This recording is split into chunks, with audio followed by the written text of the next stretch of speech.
नमस्कार, प्रदीप कृष्णात्रे हूँ और हम लोग रिलायबिलिटी पे बात कर रहे हैं। रिलायबिलिटी, जैसे मैंने आपको पहले भी बताया है कि ये रिपीटेबिलिटी और कंसिस्टेंसी जुड़ी हुई बात है, तो हम लोग कंसिस्टेंसी पे ज़्यादा बल देते हैं।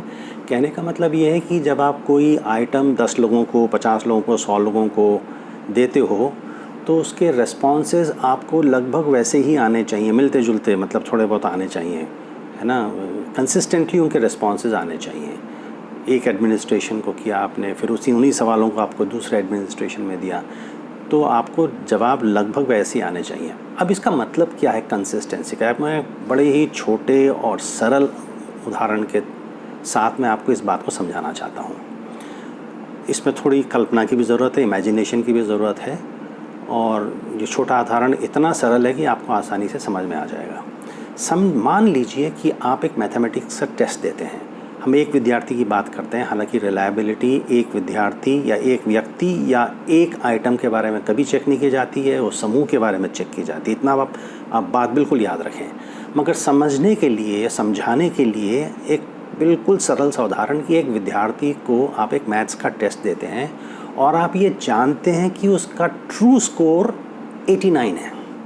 अब ये एक्चुअली इन रियलिटी आप किसी भी विद्यार्थी का, अगर आप टीचर हैं तो उसको ट्रू स्कोर नहीं जानते हैं, मगर एजम्पशन है, अपन एक उदाहरण लेके चल रहे हैं और उसका ट्रू स्कोर 89 है। अब आप उसको एक मैथमेटिक्स का या किसी स्टैटिस्टिक्स का टेस्ट देते हैं और उसको उसका स्कोर जो है वो 85 आता है। उसका ट्रू स्कोर जो कि 89 है, जिसको हम जानते नहीं हैं, सिर्फ भगवान जानता है, खुदा जानता है और कोई नहीं जानता है इसको। मगर मान लीजिए, फॉर एज्यूम कर लीजिए कि 89 है और उसको जब मैथमेटिक्स का टेस्ट देते हैं तो उसको 85 आता है, तो हम इसको कहते हैं कि उसके ट्रू स्कोर में और ऑब्जर्व्ड स्कोर वो है जो उसको वाकई में प्राप्त हुआ है, तो ट्रू स्कोर और ऑब्जर्व्ड स्कोर में 4 अंकों का फ़र्क है, -4, क्योंकि 89 माइनस 85 है ना इज़ 4। तो रैंडम, ये 4 को अपन रैंडम एरर कहते हैं। एरर का मतलब तो आप समझ में आ गया कि 89 में से आपने 85 को माइनस किया 4। रैंडम से क्या मतलब है? रैंडम से मतलब ये है कि जब दूसरी बार उसको वैसे ही आप मिलता जुलता टेस्ट देंगे तो ज़रूरी नहीं है कि उसको फिर 85 आए, उसको 86 आ सकते हैं, 84 आ सकते हैं। इसका मतलब ये है कि हर एडमिनिस्ट्रेशन में आपका डिफरेंस थियोरेटिकली 4 हो सकता है या 5 हो सकता है या 6 हो सकता है या 2 हो सकता है या 1 हो सकता है। तो रैंडम एरर का मतलब है कि ये जो एरर है वो वेरी करता है एडमिनिस्ट्रेशन के साथ, इसके लिए इसको अपन रैंडम एरर कहते हैं।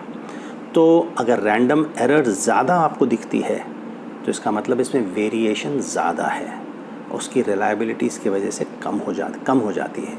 और अगर उसका वेरिएशन कम है, छोटा है, गैप 4 या 4 से कम है, तो उसका वेरिएशन जो है वो कम हो जाता है और उसकी कंसिस्टेंसी जो है एकदम से बढ़ जाती है।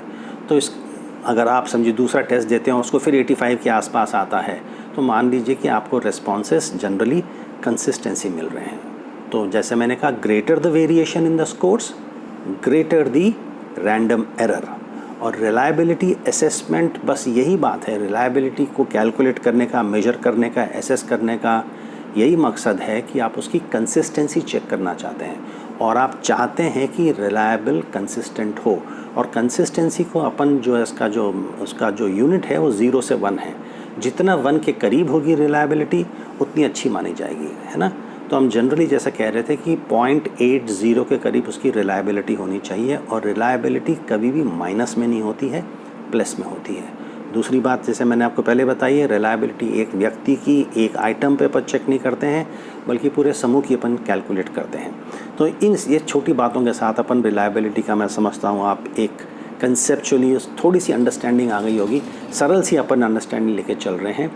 इसको व्यापक स्तर पे भी अपन बात कर सकते हैं। इसकी एक थियरी है रिलायबिलिटी, जिसको आप समझ लें, जान लें, उसको आप पढ़ लें, जो इच्छा इसमें चुके हैं। इसको कहते हैं ट्रू थियरी, जो ट्रू स्कोर थियरी जिसको कहते हैं मेजरमेंट के बारे में।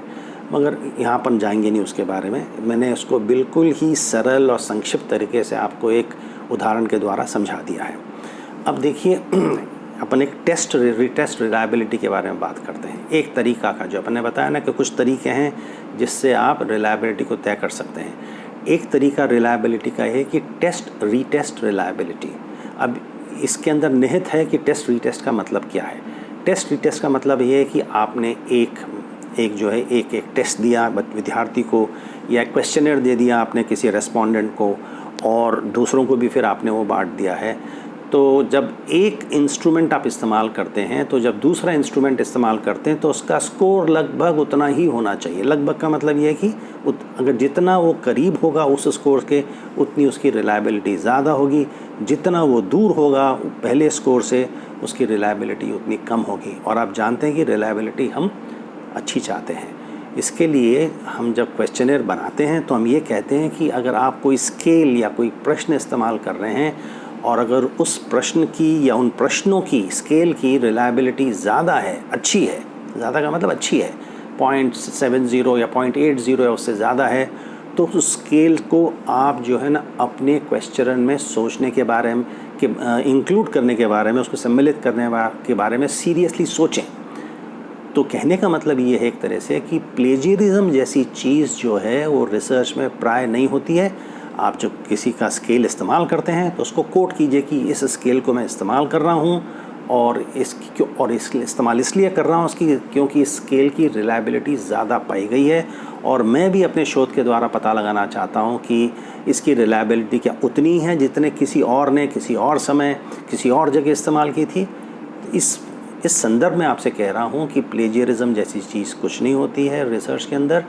आप जिस स्केल को इस्तेमाल करते हैं उस स्केल को किसने ईजाद किया है, कहाँ कहाँ वो इस्तेमाल हुआ है, उस व्यक्ति का नाम दे दें, और कहाँ कहाँ कौन सी स्टडीज़ में उसको इस्तेमाल किया गया है वो दे दें, तो फिर आपका काम बिल्कुल सही हो जाता है। तो टेस्ट रीटेस्ट रिलायबिलिटी ये होती है कि एक इंस्ट्रूमेंट, एक प्रश्नावली या स्केल आपने लिया है, और उसको फिर आप जो है ना दूसरी बार फिर उसको आप एडमिनिस्टर करते हैं, उसी स्केल को आप फिर दूसरी बार स्केलिंग। और फिर सिंपल सी बात यह है कि पहले एडमिनिस्ट्रेशन और दूसरे एडमिनिस्ट्रेशन में आप उसका सिंपल स्टैटिस्टिकल कोरिलेशन निकालते हैं। कोरिलेशन के बारे में कैसे कैलकुलेट करते हैं, बड़ा सरल सा तरीका है, इसके बारे में हम स्टैटिस्टिक्स की क्लास में बात करेंगे।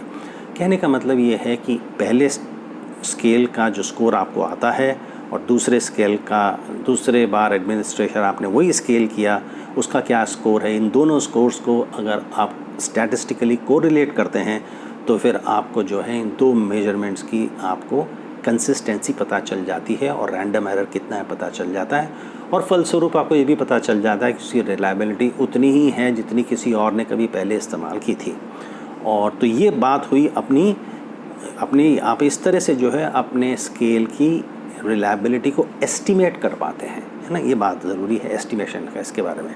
अच्छा, मगर टेस्ट रीटेस्ट रिलायबिलिटी प्राय इस्तेमाल नहीं की जाती है, उसमें कुछ दिक्कतें हैं, और दिक्कतें तीन हैं। उसके बारे में आपको संक्षिप्त में बता देता हूँ। मेरे सामने कुछ जो है ना लैपटॉप पे लिखा हुआ है। पहली तो ये कि अगर मैंने आपको समझिए एक टेस्ट दिया और फिर मैं आपको कुछ दिनों के बाद दूसरा टेस्ट देता हूँ, तो आपको हो सकता है, संभव है कि आपको कुछ याद है, आपने कुछ चेक कर लिया है, तो ये दूसरा टेस्ट जो है वैसा ही हो सकता है या तो थोड़ा मिलता जुलता होता है। तो टेस्ट बिल्कुल वैसा ही हो, ये स्कोर किसी भी रिसर्चर को बनाने के लिए थोड़ी दिक्कत होती है, इसलिए इसमें थोड़ी दिक्कत हो जाती है। और संभवतः कोई विद्यार्थी है, कुछ विद्यार्थी जो हैं, क्योंकि उनको वो टेस्ट फिर से दे रहे हैं, कुछ सवाल उसके अंदर वैसे ही हैं जो पहले थे, तो निश्चित ही उनके अंक अच्छे हो जाएंगे, और अंक अच्छे हो जाएंगे तो रैंडम एरर थोड़ा कम हो सकता है, और इसकी वजह से जो है नेक्स्ट टाइम जो आपको स्कोर मिलता है वो बढ़िया मिलता है, अच्छा मिलता है। तो इसकी रिलायबिलिटी को आप इन्फ्लेट कर सकते हैं, थोड़ा इसको बढ़ा चढ़ा के आपको रिलायबिलिटी मिल सकती है। वास्तविकता तो नहीं है ऐसी, मगर क्योंकि दूसरा एडमिनिस्ट्रेशन जो क्वेश्चनर का है वो फर्स्ट एडमिनिस्ट्रेशन से मिलता जुलता है, इसलिए जो है इसमें से आपको थोड़ा सावधान रहना चाहिए। तो एक तो दिक्कत ये है कि the questions may be remembered by the persons who are responding to that questionnaire, and therefore it may result in inflating the estimate of reliability। तो पहली तो बात ये हो गई। दूसरी बात ये है कि पहले एडमिनिस्ट्रेशन और दूसरे एडमिनिस्ट्रेशन के बीच कुछ गैप होता है, 7-10 दिन जितना भी आप देते हैं, तो उसके जो है रियल चेंज में अकर ड्यूरिंग दिस टाइम, वास्तव में जो है कुछ चेंज जो है हो सकता है। इसका एक छोटा सा उदाहरण ले लें। आप समझिए एक एटीट्यूड पता लगाना चाहते हैं, एक कंपनी के अंदर कुछ लोग काम करते हैं और उनका एटीट्यूड टूवर्ड्स मैनेजमेंट, उनका दृष्टिकोण, उनकी मानसिक, उनका दृष्टिकोण क्या है अपने मैनेजमेंट के प्रति। तो आपने एक एडमिनिस्ट्रेशन दिया और आपको एक रिलायबिलिटी निकल गई। अब इस बीच जो है पैंडेमिक हो गया है और पैंडेमिक से कुछ लोगों को नौकरी से निकाल दिया गया है और आप उन्हीं लोगों के पास फिर जाते हैं और उनको फिर वही एटीट्यूड टू मैनेजमेंट देते हैं। अब हो रहा क्या है, वो दुखी हैं, शायद वो ये भी नाराज़ भी हो सकते हैं कि मैनेजमेंट ने मुझे नौकरी से निकाल दिया है। तो ये रियल चेंज हो गया, सिचुएशन इसकी जो है बदल गई है और इसकी वजह से जो है एटीट्यूड टू मैनेजमेंट उनका बदल गया हो सकता है ना। इसकी वजह से कुछ ट्रू चेंजेस का मतलब है वास्तव में कुछ स्थितियों में परिवर्तन हो जाता है और इसकी वजह से आपकी रिलायबिलिटी जो है इफेक्ट हो सकती है। तो सच ट्रू चेंजेस, और इसमें दिक्कत क्या है, रिलायबिलिटी स्टैटिस्टिक्स के पॉइंट ऑफ व्यू से बड़ा ही ये इम्पॉर्टेंट पॉइंट, इसको समझिए आप कि ऐसे ट्रू चेंजेस को जब आप कैलकुलेट करते हैं, जब ऐसी रिलायबिलिटी सेकंड टाइम आप कैलकुलेट करते हैं, तो ये ट्रू चेंजेस और रैंडम एरर्स में, रैंडम एरर जो हर इंस्ट्रूमेंट के एडमिनिस्ट्रेशन में होती हैं, ये ट्रू चेंजेस और रैंडम एरर जो है ये इंसेपरेबल हो जाते हैं। So such true changes are inseparable from random errors in test retest reliability. किसकी वजह से हो रहा है, कितना ट्रू चेंजेस की वजह से तो हो सकता है, मगर कितना हो रहा है ये आपको पता नहीं है। तो ये रैंडम एरर है या वाकई में ट्रू चेंज है, ये आप जो है एज ए रिसर्चर आपको ये कहना मुश्किल हो जाता है। तो इस बात की संवेदनशीलता को आप समझें और इस बात की बारीकी को आप समझें कि जो है आपको कितना ट्रू चेंज की वजह से हो रहा है और कितना जो है रैंडम एरर की वजह से हो रहा है, ये समझाना आपको मुश्किल हो जाता है। तो ये उसका कारण है कि ट्रू चेंजेस भी हो सकते हैं और जिसकी वजह से आपकी रिलायबिलिटी का एस्टीमेट जो है वो इफेक्ट हो सकता है। ठीक है, तीसरा कारण क्या हो सकता है जिसकी वजह से टेस्ट रीटेस्ट रिलायबिलिटी को कैलकुलेट करना मुश्किल है। इसका एक तीसरा और अंतिम कारण इसका ये है कि the first application of a measure में itself bring about conceptual changes in the person under study. आपने एक एडमिनिस्ट्रेशन दिया, समझिए आप उदाहरण ले लीजिए कि आप कुछ व्यक्तियों से पता लगाना चाहते हैं कि उनका महिलाओं के प्रति उनका दृष्टिकोण क्या है। समझिए आप एंटी फेमिनाइन स्टीरियोटाइप्स के बारे में कुछ पता लगाना चाहते हैं, महिलाओं के प्रति कितने उनके खिलाफ हैं, है ना, ये पता लगाना चाहते हैं। ये आपने एक स्केल इसके लिए उपलब्ध हो जाएगी आपको, वो आप एडमिनिस्टर करते हैं। अब आपने कुछ व्यक्तियों को दिया, अब क्योंकि आपने ये एंटी फेमिनाइन स्टीरियोटाइप्स को पता लगाने के लिए ये स्केल दिया है, क्वेश्चनर दिया है, तो व्यक्ति उसको आंसर करता है तो फिर उसको सोचता है क्या मेरा एटीट्यूड ये ठीक था, उसमें ये आत्मचिंतन आ जाता है और इसकी वजह से उसमें चेंजेस आ सकते हैं। और ये भी जो है आपके लिए काफ़ी दिक्कत का कारण बन सकता है। तो देखिए ये 3 कारण हैं जिसकी वजह से टेस्ट रीटेस्ट रिलायबिलिटी की लिमिटेशंस हैं। टेस्ट रीटेस्ट रिलायबिलिटी को करना थोड़ा मुश्किल माना जाता है। हालांकि ये बात सच है कि अगर आप 2 एडमिनिस्ट्रेशन के बीच में थोड़ा ज़्यादा समय दे दें, ऑप्टिमल डिफरेंस दे दें और इतना समय दे दें कि उनको वो अपना पहला एडमिनिस्ट्रेशन जो क्वेश्चनेयर का है वो भूल जाएं, मगर इतना भी परिवर्तन न हो जाए कि जो इतना परिवर्तन भी न हो पाए समय की वजह से, अगर आप इस तरह का कोई अगर टाइम मेजर कर सकते हैं तो फिर आपको इसमें कोई दिक्कत नहीं होनी चाहिए। हालांकि ऐसा करना थोड़ा मुश्किल होता है क्योंकि आप नहीं जान सकते हैं कि कितने व्यक्ति जो हैं वो इनका जो एटीट्यूड है वो टाइम गैप से कितना बड़ा है, कितना कम हुआ है, इसमें थोड़ी दिक्कत हो जाती है जानने में। मगर कुछ चीज़ें ऐसी होती हैं जो जहाँ जो उनका जो एटीट्यूड होता है या जो बिहेवियर होता है या जो नॉलेज होती है वो जो है ना वो स्टेबल होती है। जैसे एटीट्यूड टुवर्ड्स ऑर्गेनाइजेशंस हैं, एटीट्यूड टुवर्ड्स पॉलिटिकल यूनिट्स हैं, एटीट्यूड टुवर्ड्स पॉलिटिकल पार्टी है, ये शायद बहुत इसमें ये जो एटीट्यूड्स होते हैं, ये धारणाएं होती हैं, ये थोड़ी स्टेबल होती हैं।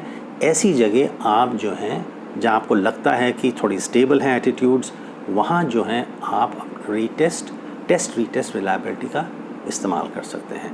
तो मैं समझता हूँ कि आप मैंने संक्षिप्त में जो रिलायबिलिटी के बारे में बताया है, रैंडम एरर के बारे में, ट्रू स्कोर के बारे में और ऑब्जर्व स्कोर के बारे में और फिर टेस्ट रीटेस्ट रिलायबिलिटी के बारे में, वो आपको समझ में आया हो गया।